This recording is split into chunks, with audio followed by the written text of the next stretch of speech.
Personal লাইফে অনেক কিছুই থাকে, অনেক কিছুই হয়। সেগুলো তো আমরা আমরা সেই দিকটা যদি না দেখি, একজন নির্মাতা তার আক্ষেপ, তার কষ্ট, তার নির্মাণ না করার জ্বালা, এটা যে কত বড় এটা বোঝানো মুশকিল।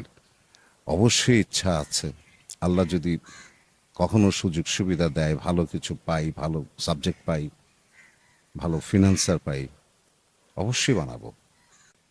না না না না না না না এরকম হিরো আলমের মতো অনেকেই আসছে, অনেকেই চলে গেছে, এতে করে কোনো প্রভাব পড়েনি ফিল্ম ইন্ডাস্ট্রি, কোনদিন পড়বেও না, পড়বেও না। এটা একটা একদম বাজে কথাবার্তা, ওর জন্য ফিল্ম ইন্ডাস্ট্রি ইয়ে হয়ে গেছে, এটা বাজে কথা, এটা আমি মানতে রাজি না। সরকারের কাছে একটা জিনিস চেয়েছি আমরা, আমরা বলেছি,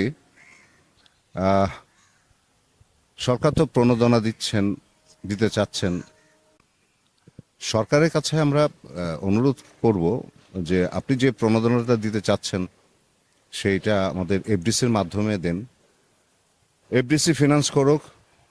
আমরা বছরে যদি গোটা 20 ছবিও যদি ভালো নির্মাণ করতে পারি এবং গোটা 20 ছবি যদি ব্যবসা সফল হয়, তাহলে দেখা যাবে যে বাইরের থেকে ফিনান্সাররা আবার উৎসাহিত হয়ে আসতেছে।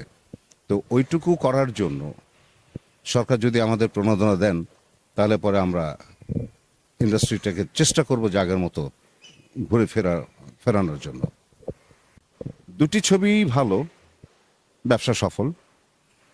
আর নির্মাণ কৌশলের কথা যদি বলেন, তাহলে বলবো যে প্রিয়তমা থেকে সুড়ঙ্গ নির্মাণ কৌশলটা আমার কাছে ভালো লেগেছে। হ্যাঁ, সাবজেক্টটাও একটু ডিফারেন্ট, সময়ের প্রেজেন্ট সময়ের সাবজেক্ট। প্রিয়তমা একটা মেলোডি ছবি, রোমান্টিক ছবি যা হয় তাই হয়েছে। এবং প্রিয়তমার লাস্ট 2-3 রিল যেটা, সেটা অসাধারণ, অসাধারণ। তবে শাকিব অনেক ম্যাচিউর হয়েছে, অনেক ম্যাচিউর পারফরমেন্স করেছে, ভেরি নাইস, ভালো লেগেছে আমার। দেখেন, ওটা তার অ্যাবসোলিউটলি তার পার্সোনাল লাইফ। হ্যাঁ ঠিক আছে, স্টারদের পার্সোনাল লাইফে অনেক কিছুই থাকে, অনেক কিছুই হয়। সেগুলো তো আমরা আমরা সেই দিকটা যদি না দেখি, আমরা যদি শিল্পী শাকিব খানের বিষয়টাই দেখি, তাহলে পরে আমরা আর ওই সাইডটা আমাদের তেমন প্রভাবিত করে না।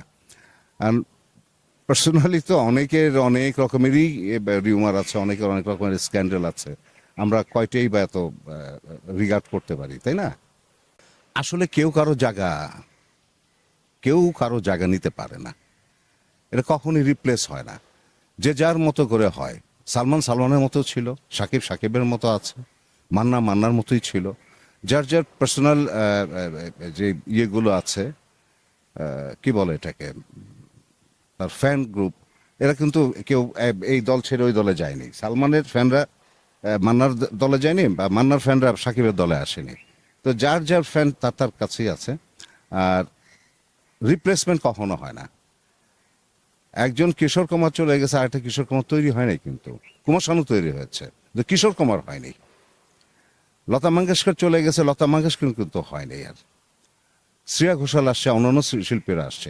এরকমই আমাদের এখানে জসিম ভাই চলে গেছে, ফারুক ভাই চলে গেছেন, রাজ্জাক ভাই চলে গেছেন, কই একজন রাজ্জাক ভাই তো আসে নাই, একজন জসিম ভাই তো আসে নাই, বা একজন ফারুক ভাই তো আসে নাই।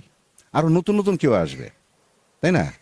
তো রিপ্লেস হয় না। Salman was great, Manna was great, Jasim ভাই ওয়াজ গ্রেট, ফারুক ভাই ওয়াজ গ্রেট, রাজ্জাক ভাই বলার অপেক্ষা রাখে না।